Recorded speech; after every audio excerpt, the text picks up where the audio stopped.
Hi, everybody. I'm Sunny, and this is We Gotta Talk, a live weekly digital talk show and podcast where we like to dig deep. Real talk, big topics. Now, let's dig in.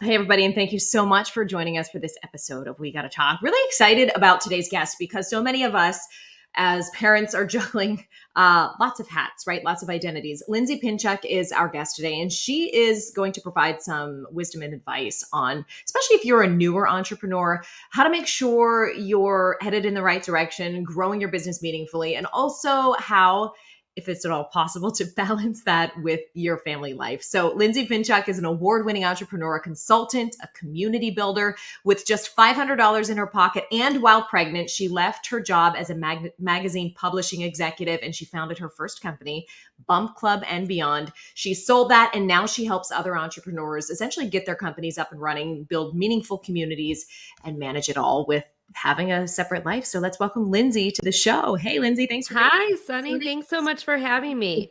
You have a really, really interesting background. I hate to, start with the backstory and not get to the exciting stuff first, but I do kind of want to give people some perspective on where you started and how you ended up where you are now. So tell us about your past life, your magazine days, and the transition that you made to where you are now. Yeah, of course. So it's so funny because I, growing up, always wanted to be a journalist. So I was actually so excited to meet you and to be here. I really, that was my passion. I was the editor-in-chief of my high school newspaper. And when I graduated college and I moved to Chicago, there really were not many jobs in journalism. And I ended up landing a job at Sports Illustrated for Kids as an ad sales assistant. And so it was very unexpected and I loved it. And I had always wanted to work in magazines and I just didn't know about like the business side of magazines. And I learned it and I learned it quick. I quickly grew the ranks or went up the ranks, and I became one of the youngest executives that Hearst hired as a sales executive. And I worked for brands like Redbook and Good Housekeeping. I left for a minute and went to MTV, but I realized that my passion was with magazine and I came back. So I worked in magazine ad sales for 10 years. I was working with, Fortune 500 companies. I was managing a territory that was worth millions of dollars. And it was amazing. And I loved my job. And I think it's so important to say that because I did. I loved what I was doing. And I got pregnant on purpose. I mean, I was very excited to start a family. But and so when I got pregnant, I was in Chicago and we are transplants. We don't have family here. And I realized I was going to need support and community. And at the time, none of my friends were pregnant.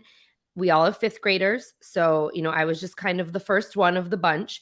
And I knew I had to find some pregnant friends. I didn't want to wait until I was a mom. I was going through so much and there's so many things that you're experiencing in that life stage. And I said to my husband, there has to be a business in this. Like, how is there nowhere for me to find expectant moms other than a prenatal yoga class at 5:00 in Lincoln Park? Like, I'd have to leave work at 4 to get there. That's impossible.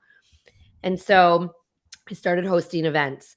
I started hosting shopping events and prenatal workouts. And really and truly, like, through word of mouth. And because you have to remember, this was 2010, there was no social media, right? Like, there was Facebook, but not Facebook business pages. Through word of mouth, 50 people, 75 people, 100 people were coming to these events and they were asking, what's next? And I was pregnant. I knew what I wanted and I started bringing experts in. And honestly, Sunny, I showed up as myself every day. I shared my pregnancy. I didn't sugarcoat it. I talked about feeling fat. I talked about my ankles being swollen. I talked about my stretch marks. Like, I was just myself and people gravitated towards that. And people started coming to the events and talking to me and sharing. And from there, I grew this company, word of mouth spread. And we ended up hosting events in Minneapolis. We ended up hosting events in Los Angeles and San Francisco, really word of mouth. And at the same time, social media was becoming a thing. And I was learning social media and putting myself on social media and growing the brand through that as well, but really through our community. That's what it was. And I ended up creating huge activations for brands like Nordstrom and Target and The Honest Company. We were working with every baby brand. I became a spokesperson for Huggies. And, this was amazing. I was having kids during this time. So it was like I was making a career out of my life stage. And I ended up growing the business. We were 7 figures year over year for the last 5 years that I owned it. I was reaching about 3 million parents and parents to be per month over all of our platforms and like with our ads and everything combined. And I was approached in 2019 by 3 different entities, all on LinkedIn. It was very bizarre. And I ended up leading the acquisition of Bump Club and Beyond to a large agency holding company. And in 2019, we closed that deal. I worked for them for 2.5 years.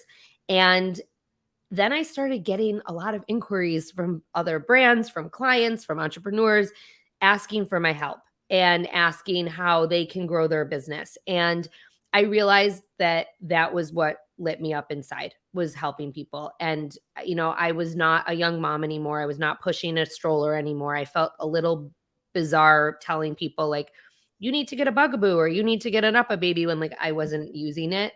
And being the face of this brand where like I could talk about parenting all day and all night, but it was really making me excited to help other people realize their dreams. And so last summer I decided to exit the company and they became my first client. So Bump Club became my first client. I worked with them for 8 weeks on it, like as I exited, and I prepared the whole brand for them to take over because I had been the face of the company. And through that time, I ended up putting myself out there, which was really scary. And I got my own clients and I started my own podcast. And now I'm helping other female founders to realize their dreams and to grow their communities and, really live the life that they want to live. We've talked to so many mothers who also happen to be working in some capacity, making that transition to entrepreneur.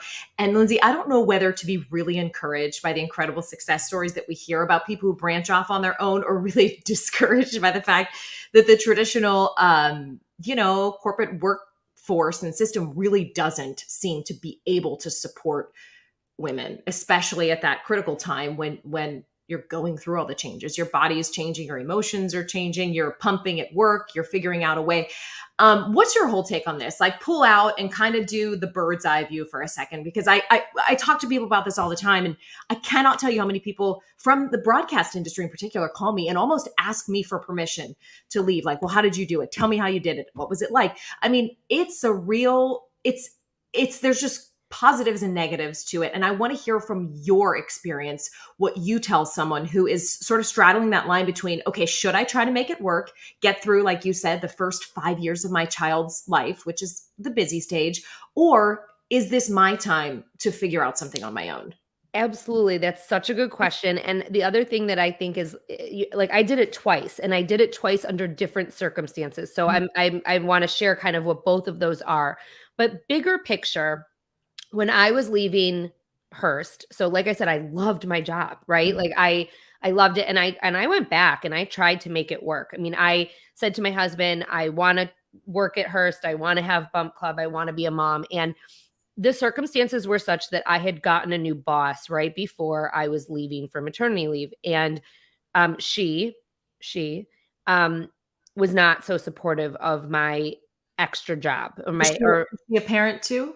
No. She was not a parent, and she was beyond like childbearing years. So she was not going to ever be a parent unless she adopted. She was not going to have her own baby. She was not going to be pregnant. And, she talked about being very supportive of me and this new life stage. But when push came to shove, I realized that she was going to make my life hell. And, she said to me, "Oh, and I know about your business that you started." Well, many people at Hearst had started businesses. Our SVP at the time was an author writing books, like going on book tours. So like, it wasn't like I was in some anomaly where I had some side hustle, and it was definitely not interfering with my job. I was still exceeding my goals and doing my job. And it was very apparent that she was going to make my life not so great. And, I did what I always do when I kind of am in that like crux and trying to make a decision, is I asked myself, what's the worst that happens? And like, what is the worst that happens? So I leave my job and I can't make it work. And then what? I go back and get another job. I mean, the whole first year that I was gone, I had people in the magazine industry calling me, asking me to do maternity leave placements and, all these other things and for jobs and whatnot. So, that was the worst that would happen. And I was able to live with that. And, I ended up leaving and I worked really hard. The goal for the first year was to pay for our childcare. I had given up a very nice salary, which that is scary. And I will say that is scary. And we had to make adjustments and we had to make changes. But I never looked back because I knew that I wanted to have flexibility with my kids. And I ended up really liking what I was doing. I mean, I liked it, but I loved what I was doing. And I go back to what I was saying before. I wanted to be a journalist, right? And here I was, in a way, being a journalist. I mean, I was sharing my life as a parent and connecting parents with the best resources for being a parent. And I was giving information to the masses and I loved it. Wow. So, to answer your question, I think when you reach that crux, you have to ask yourself that question. Is it worth it? And what's the worst that can happen? And if you're okay with it, then I think it's definitely worth it to try to make it work, especially if you're not happy or if you realize that your happiness is going to be compromised. Right. How old are your kids now? Now they're 11 and 8. And so when I did this the second time, it was a little bit different because I was not happy at all. And to your point, so I built a company to support moms. And I had all women working for me. When we were acquired, I think we had 8 or 9 full-time employees and we had 24 part-time employees. Most were moms, not all. Now they are all moms actually. And, I built this so that women could have the flexibility and work how they wanted to work. So we had part-time employees, full-time employees, and it was never a thing if you had to be with your kids or if you had to go to school or that's just how I ran my company and everyone got their work done. Wait, can I hop in there? Yeah. From the boss's perspective, do you think you get better work out of an employee by giving them all these unlimited vacation policies or leave when you have to pick up your kid from daycare? Do you actually get better work out of your workers? So I'm not a huge fan of the corporate unlimited vacation policy because I was the victim of it actually. I had a policy change on me and in the middle and I ended up had negotiated a month of vacation, but all of a sudden I had unlimited. And so I didn't get paid out on that vacation. I think the unlimited vacation days is a little bit of it's not a benefit. I mean, if you're working for a real corporation, this was a small business. So, it was a little bit different. But yes, I mean, I do think that if you are flexible with your employees, you will get much more out of them. Yeah, I always said, I just don't understand. If you let me leave at 6:15 instead of 6:45, I will come and I will work my ass off starting at 8 o'clock when I get back. It was always strange to me that maybe because women and men, and often men were in positions of power, at least at the time that I was in the industry, that I was so surprised that they didn't understand that really simple concept. And not just for, child reasons, but for other family reasons, family events, or, big things you need to be out of town for. I'm I just don't get it. If I were a boss, I feel like I would give them that little bit and you would get so much more in return. Oh man, without a doubt. And I will say this, moms are the best multitaskers ever. Yes. And if you want to get a job done, just give it to a mom and they'll do it. And who cares? I didn't care if my employees were working at 1 a.m, if that worked for them. I mean, I didn't want that, but if they were with their kids all day, I mean, as long as the job got done. Yeah. And it did. But when we were acquired, I was told we were going to be able to maintain flexibility, and to some degree we were, degree, but we were in a much more corporate environment. We had much different accountability. And so what I found was I was working around the clock because I was working all day with these meetings that people were putting on my calendar. And then I was working all night with the job that I had to do, which was being the face of this brand. And I wasn't happy. And I couldn't get out of bed in the morning. And knowing what it's like to love your job and to be very happy, I was I can't do this anymore. And not to mention, you asked me about my kids. My kids felt my unhappiness and they felt me stretched thin. And as much as they love Bump Club, my kids, it is they are so proud of this company that I built. And anytime they see a pregnant person, even now they're you should go to Bump Club, even though I'm not even there anymore, but they felt it and my husband felt it. And so for me, the second time, it took a lot longer. This was my first baby. I was really worried about what people were going to think of me. Are people going to feel abandoned? Is my community going to feel abandoned? Even though I'm not leaving social media, I am leaving Bump Club. And there were a lot of factors that really played into this. There was also a mourning period. And like, I kind of say, like I sat Shiva for it. And but I got to the point that I was like, okay, like I have to do this. And the relief that I felt when I did was physical. Like I literally had a moment on the last day where I closed my computer and someone called me from the office to like get a last password. And I was like, I got to call you back. I like blacked out. Like I like physically, like I was so relieved to not have to be working around the clock anymore. And, corporate America, to your point, doesn't support moms. And like, as much as they can say it all they want. And, I worked at Hearst, where Hearst puts media out to support women. And there were many times that I felt unsupported. And even coming back from maternity leave in that moment with my new boss, right? Like every woman on my floor had a work from home day, and she didn't want to give it to me because of my side business, despite my performance. So, I share that because it doesn't matter now. It's been 15 years, but I also share that because I think it's so important that we do support women and we do let them live their lives, and you will get, to your point, so much more out of them, and you will have less turnover.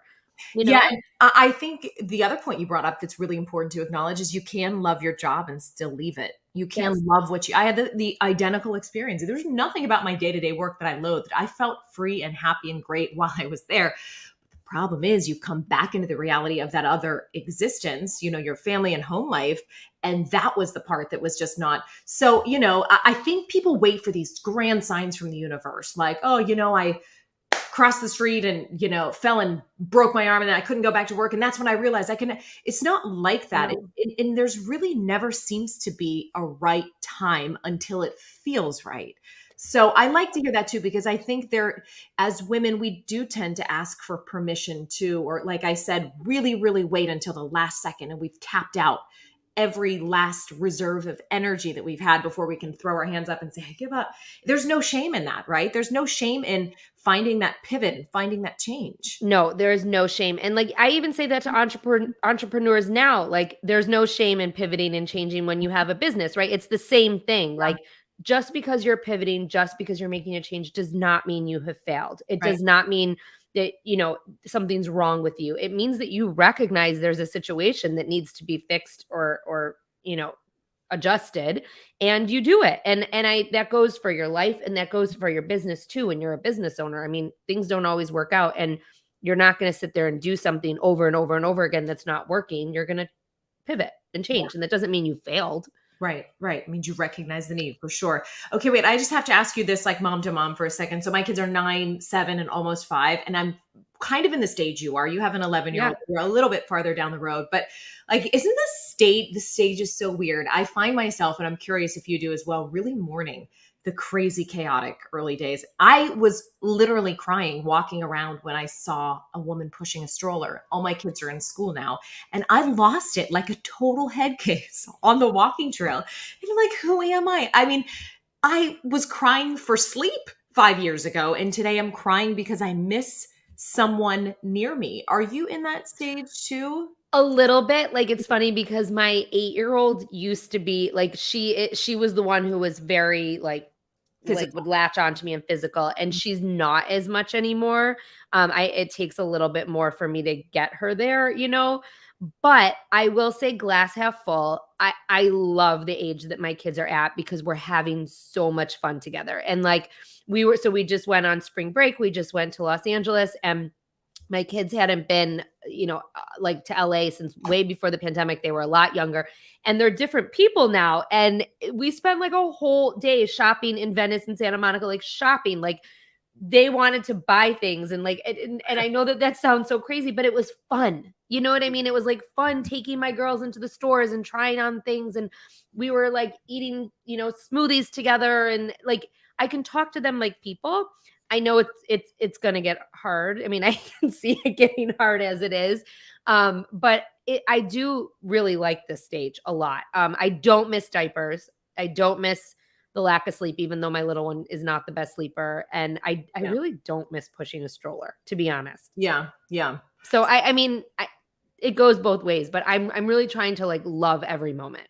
Yeah, it's a trip. It really feels like you're going to be locked in that existence forever, especially when you have, like you and I did, consecutive young kids. It was 8 years more or less, because of the youngest one, where I was in that stage of diapers and no sleep. And I'm Oh like, my God. freedom is like very disorienting. It's great. Like you said, it's wonderful.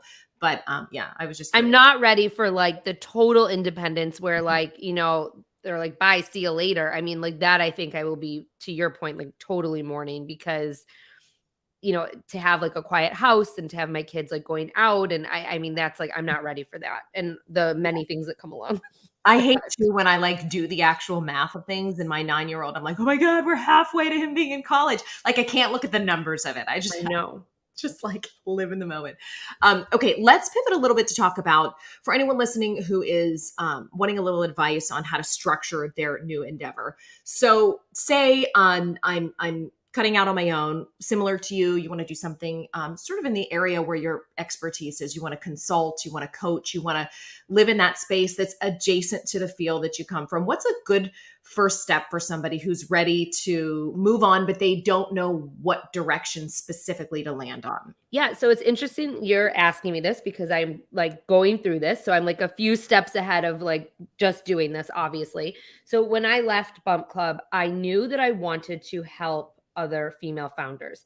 And I was very specific in that. So I would say number one is to, be specific as to who you want to help and start talking to them. Like that's like the first step, I would say. Start talking to them on social media, just like I started talking to expectant moms back in the day. Right. Show up as yourself. Start talking. Start building your connection. Start building your expertise. Be authentic. I don't sugarcoat things. I mean, this is how I'm talking to you, is how I talk on social media. It's how I talk to my clients. And like, I'm the same person all the time. So that would be the first thing. It would be to really hone in on who you're going to help. And then it's funny because you just asked like, how specifically can you help people and whatnot. When I first left Bump Club, I was like, well, I can do this and this. Like I can do, marketing consulting on a grand scale. I can do social media consulting. I can do content consulting. I can consult or coach someone how to launch a business from, inception to launch. I mean, there's so many different things that I can do. And one of my best friends said to me, she's like, you can do so many things because you've done so many things, but what is the one thing that you want to do? Because you need to pick it and get good at it. Okay, let me hop in. How specific do you have to be on that too? Like, for example, I'm just using this as an example because it's something that I'm kind of familiar with in the media space. You're going into consulting and I want to help companies tell their stories, because that's what, like, do I have to say, okay, I want to help companies write web copy or have a great day? Like, how specific do you have to get in those first few months? I don't think that so in the beginning, I wasn't so specific. I had a few different clients doing a few different things. Right now, and what I have found is, and it's natural and it's not going to surprise you, my expertise is building communities and monetizing communities. That's what I did. That's what I'm doing now. And so, yes, I am helping people with content. Yes, I am helping people with social media strategy. Yes, I'm helping people with their marketing plans, but it all starts with the community. And so it's not necessarily being so specific, like always, always, always, but it's how you share what you're doing. And so I'm very specific in the way that I share what I'm doing. And I share that I will help you build a community that you can monetize. And so we do that through email, social media, content. And I use all of these tactics and strategies that I used to build my first company, and I'm using to build my second company to help you build your company. Okay, let me hop in here with a specific question about social media. As entrepreneurs, we are often told to focus more on email lists, our own blogs, and original owned content versus social media.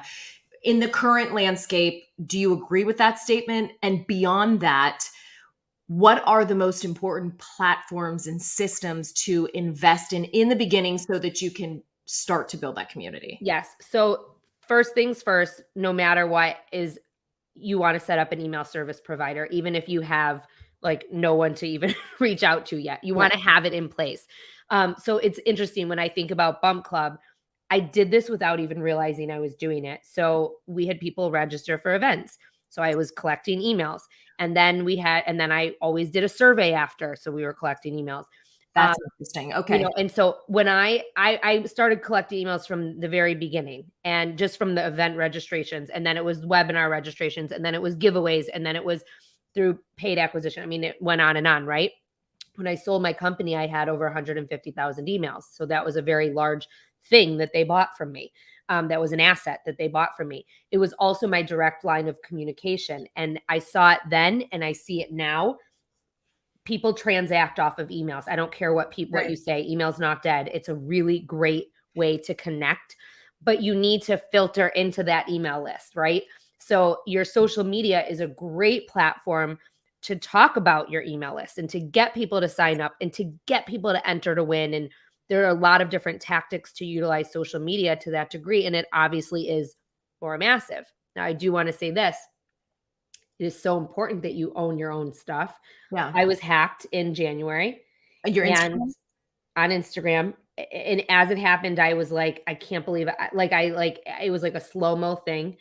And thankfully I got my account back. I mean, it's not like I have massive amounts of followers. I have like 12,000 followers, but that's my business. Yeah. And at the time I was just starting my new email list.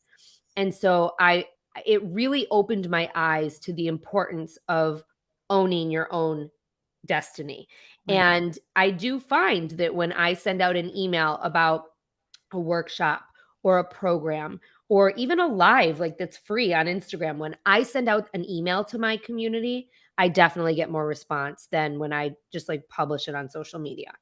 So how much energy, if you were looking at a pie chart, should an entrepreneur focus on social media versus building up these uniquely owned platforms, i.e. email subscriptions, original blog content? I think they go hand in hand. And yes. So it's like a 50-50 kind of effort? Yes. And honest to God, I always tell my clients, and in my workshops, I'm actually teaching a workshop after this kind of about this. It all has to work. And it doesn't work if it's not working together. So like you can have an amazing social platform, but if you have no email, like it's not like a full 360, right? And like, it's not just the email too. It's also your content on your website because you use that to drive traffic to your website. Right. It's also your collaborations. When you collaborate with people, you are inadvertently growing your community. Oftentimes you're not even realizing you're growing your community, but you're growing your community. You're also getting content when you collaborate with people that you can then share on social and share on your email. So all of these things intertwine and they lift your community up and they build connection. And when you're connecting with your community, they transact. That's it. So it's an ecosystem, it sounds like. It is an ecosystem. And I think not enough brands and businesses think about their community first and think about the relationship that they have with their community. One of the things that I love to say is like, get social on social media. Like it's called social media because it's a two-way street. So like, stop just like pushing your agenda on everyone and just talk to people. Yeah, I want to ask about that because oh gosh, I think about this so much, as I'm sure you do. You want to show up on your social platforms and be available, be open, and sort of have that dialogue. But it can feel like a fine line. What is too much or too many, say, Instagram stories per day? And how many free offers do you put up in the form of free content? No need to subscribe to get this, before you ask them to go ahead and type their email in. Like, what's a good ratio there? Because I think my problem, I give it all away for free. I don't think that's a problem, Sunny. I really don't. Okay. And that's something that I talk about a lot. The more you serve your community, the more they're going to subscribe to you and then transact with you later. Really and truly. And I will share like a real life example. Like I teach this like free social media challenge. And the last time I taught it, I'm in the middle of teaching it for the second time. The last time I taught it was my first time that I taught it. And I showed up and I shared a lot of stuff. I mean, like actionable tips that you can take to grow your community on social. I mean, it was not fluff. It was not BS. It was not like just because it was free, I wasn't going to share. I mean, people, and I was getting crazy testimonials from how people were benefiting from it. I ended up putting an offer out to continue working with me and to tie this social into like the greater marketing picture. 80% of the active participants from the challenge transacted. Wow. And they paid to continue to work with you. And they paid to continue to work with me. And now I'm fine tuning at the moment. Right. I mean, I'm learning as I go what works, what doesn't, like, but it was a really eye opener for me. And I don't have a problem sharing. Like, yes, I might share things that you pay me for, but when you're paying me, you're paying for me. You're paying for my energy. You're paying for my expertise directly as it relates to your business. You're paying for me to show up. That's very different than getting a PDF of my action steps. That's true. And I think in the communications world, that energy input is really undervalued sometimes by companies. I've worked with companies in the past. They're like, come do this thing for us. And what they don't realize is to tell their story, it involves hours of producing and interviewing them and finding the nuggets and finding the hooks. And, people think, I'm sure with you too, you show up and you're ready to go. And it's like, well, no, actually, so my question for you is, in this space, how to price out intellectual capital. You hear people who say, don't just price out based on experience, because although that's important, and for some of us, we've been doing this for decades, you have to price out on potential too. So I want some good, solid numbers. And I know this is going to vary, but give us a starting point for what people can start to charge. Say if they're in the non, goods business, they're in the, what's their intangible service business. Yeah. So I will share with you just kind of like what I have learned thus far, and also like what I've paid for. So one of the things, like, cause I take classes all the time. I think it's so important to keep learning. So one of the things that I want to share is I took a class on how to start a podcast. I actually took two. I bought one, and one was like modules that I had to like follow on my computer, and it wasn't live. The other one I bought was, it was much more expensive, and it was live.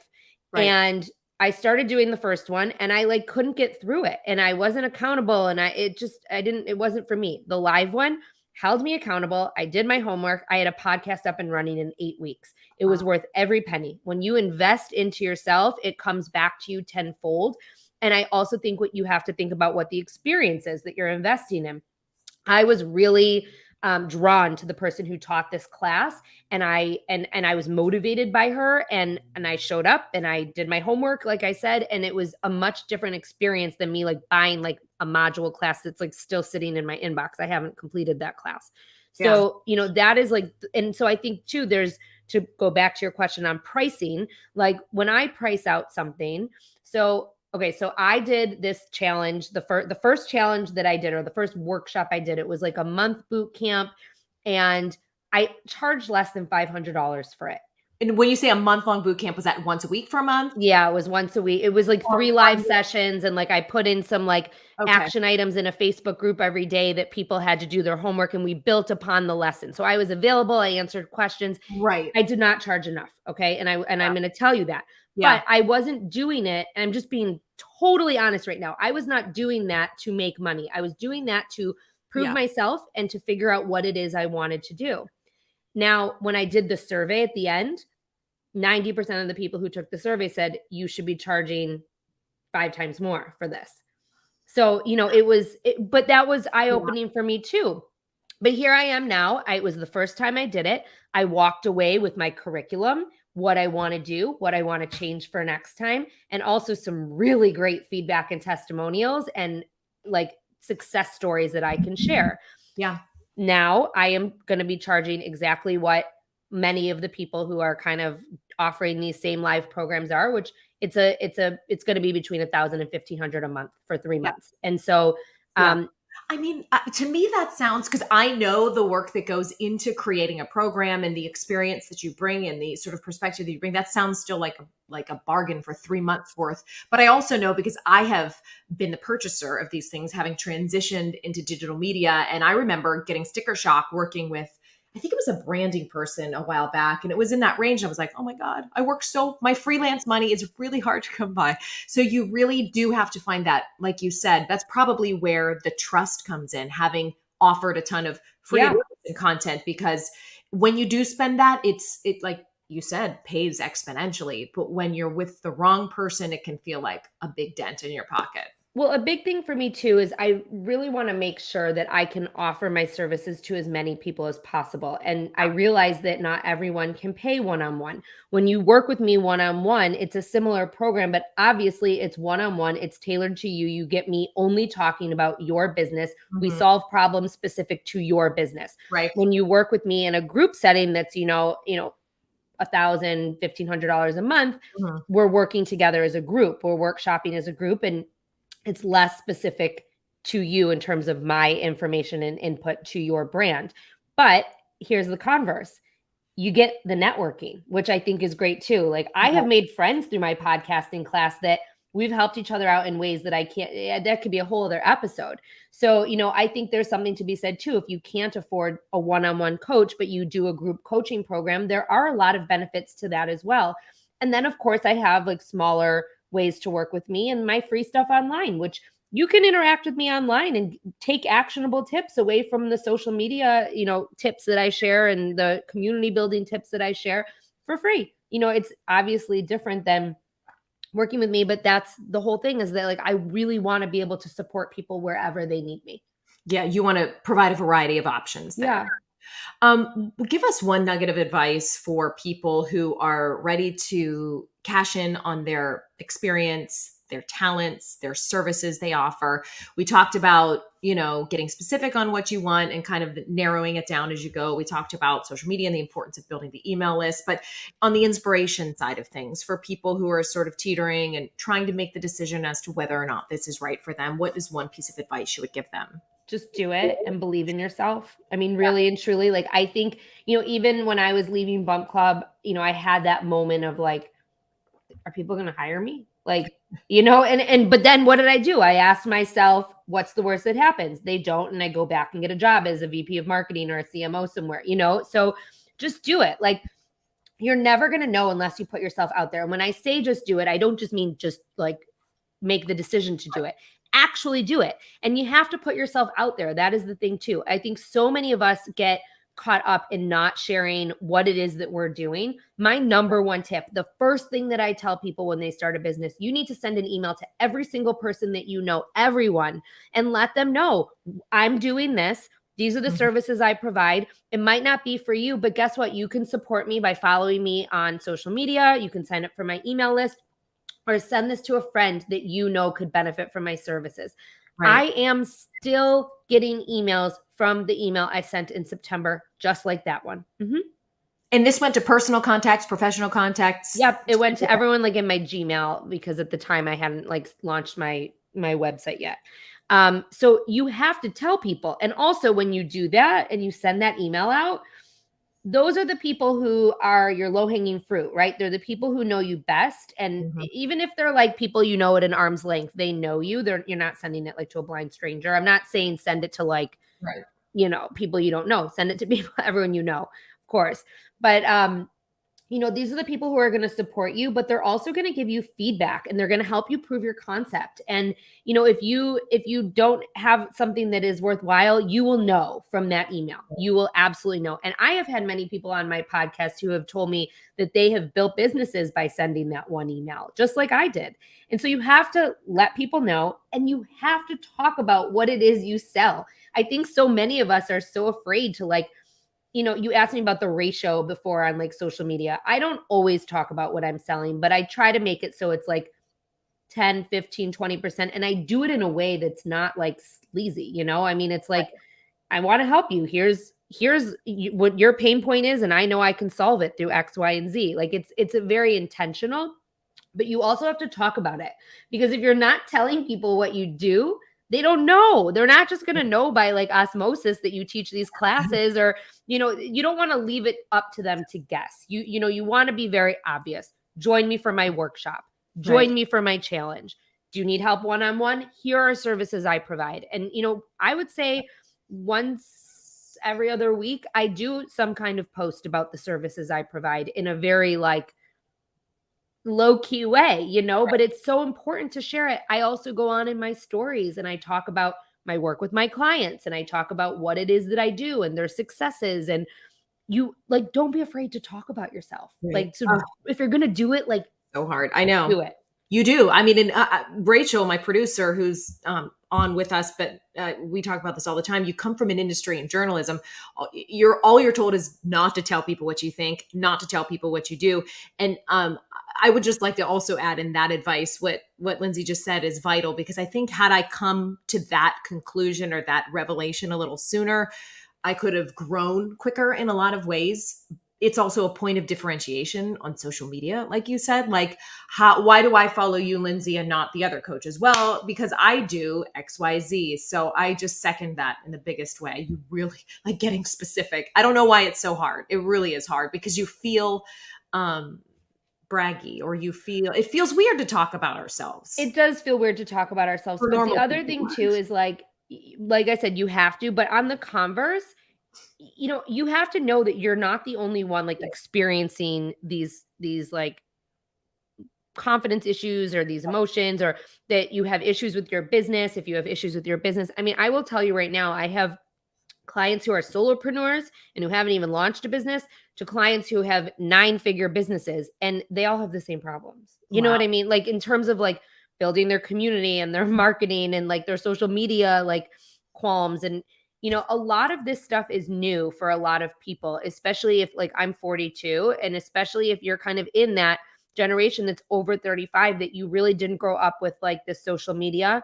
It's new. And so you have to just do it, to my point, because if you're not going to learn how to do it unless you do it. You can't like just learn by watching me. You have to actually do it. Like we do things together in my classes. Like there's homework, like we do it, because if you don't do it, then you're not going to get anywhere. Right. Okay, I want to round things out, Lindsay, with just one quick final sort of lightning round. And guys, this is directed to anyone who's ready to take some active steps to build up their business. Best advice for branding, Lindsay. We hear a lot, and these don't have to be long, complicated answers, but for someone who's striking out on their own, you hear a lot about branding. Where do you start for branding, and what's your best advice for landing on your voice and your look? So I would be very simple to start, and know that you can always make a change. Don't overcomplicate it and like make yourself insane about it.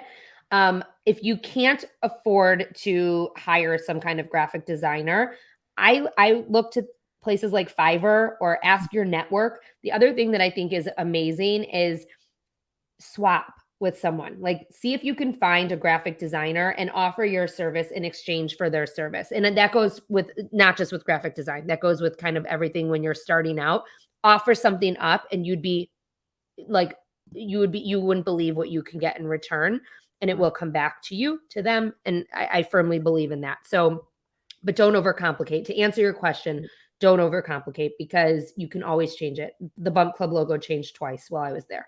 Oh, okay. What about social media? Any hard and fast rules about how often people should be posting to start? So there is no hard or fast rule about how often, but be consistent. So I think you need to be consistent, and you need to be consistent in a cadence that works for you. If you are not a content creator and you are not making money by content, you do not want to be spinning your wheels creating new content all the time. So you want to repurpose your content, which is like, that is something that I am all about, is like taking one piece of content and using it 30 different ways. But you need to pick a cadence that works for you and for your lifestyle, so that you are not burning out. When do you hire social media help, someone to help manage your platforms? This is a tough question, because I actually managed Bump Club social media until the day I walked out the door. And we did hire help often, and it was really hard to like get the voice changed and whatnot. This is like a whole other story. This is like, I'm botching your question. I'm sorry, but no, not at all. I also at the end, when I was doing Bump Club, they didn't have the head count to have someone help me with social media. So that was a whole other issue. But in terms of when did I hire someone, I would say when it was too much for me to manage. And the best place to start is by having someone manage your community, in terms of like help answer your DMs, help like other people's stuff, following other people, finding people for you to engage with. Like start where you don't need to be the forward facing. That's what I would say first, and work up from there. And I also think if you reach a plateau and you're not generating traction anymore, bring someone in from the outside to help you with your strategy. It doesn't have to be a full-time consultant, like a full-time employee, but a consultant can really open your eyes. I mean, I just sat down with a 9-figure brand who I looked at their social media before going in the back end. I looked at the front of their social media and gave them 10 things that they could do to change it. And it's like, wow, blown it up for them. Oh, that's awesome. And what's your favorite email platform? I know there are a lot of options for entrepreneurs between, I don't know, Flowdesk and what's the other one? So I've used them all. Okay. MailChimp, Constant Contact. I've used them all. I like Flowdesk, to be honest. Like okay. I think that Flowdesk is easy. The templates are really pretty. It's a little bit more intuitive than some of them. Like I always found that with Bump Club, we used MailChimp, and that's when I was thinking of. I needed like help because I didn't understand the mechanics of how to make it work for me. And that is a really important thing. It's not just using it. It's how can you make your systems work for you so you're doing less work. And I think Flowdesk is a lot more simplified that way. Okay. That's good to know. I'm just trying them out for the first time too. So good to know. Lindsay, tell us where we can connect with you, and should anyone be interested in working with you on any and all the services that you offer, how we best reach out. Yeah, you can find me at lindsaypinchuk.com. Everything is there. You can also follow me on Instagram at Lindsay Pinchuk. I check it all the time. I am answering. It is me, and it will be me for quite some time. And you can find me on my podcast, which is called Dear Found Her, and it is a podcast for female founders. Twice weekly. And I interview all different founders from all different backgrounds, and they share their stories, and we help you to propel your business forward. Yeah. There's never been a better time than to strike out on your own than now. I really feel like if it's money you're concerned about, I don't have enough money to start a business. Like Lindsay said, the amount of free resources out there. I mean, go to Lindsay's Instagram page and you'll get 10 videos right off the top with practical tips and advice. So, don't jump before you're ready. But I just hearing people like you talk, Lindsay, who are so great at what they do and offer all of these services, you can get so much started before you actually even leave whatever job, that it's shocking to me. Digital media has made it so easy for everybody to start their own thing. There's never been a better time. I mean, really and truly, there's never been a better time. Yeah, I agree. Lindsay, thank you for offering your wisdom and perspective and for joining us today on We Gotta Talk. Thank you so much for having me. This has been so much fun. Thank you so much. And guys, thank you for watching and or listening. As always, your ratings and reviews really, really help. So open up your Apple Podcasts app. Please tap 5 stars, leave a review. Those make my day. And I'm sending you the biggest virtual hug if you do so. You can also find all the latest blog posts at wegottotalk.com/blog. That is updated often with some great advice from all of our guests. And that's it. We'll see you next week here on We Gotta Talk with some more good stuff. Thank you guys so much for listening, and we'll talk to you soon.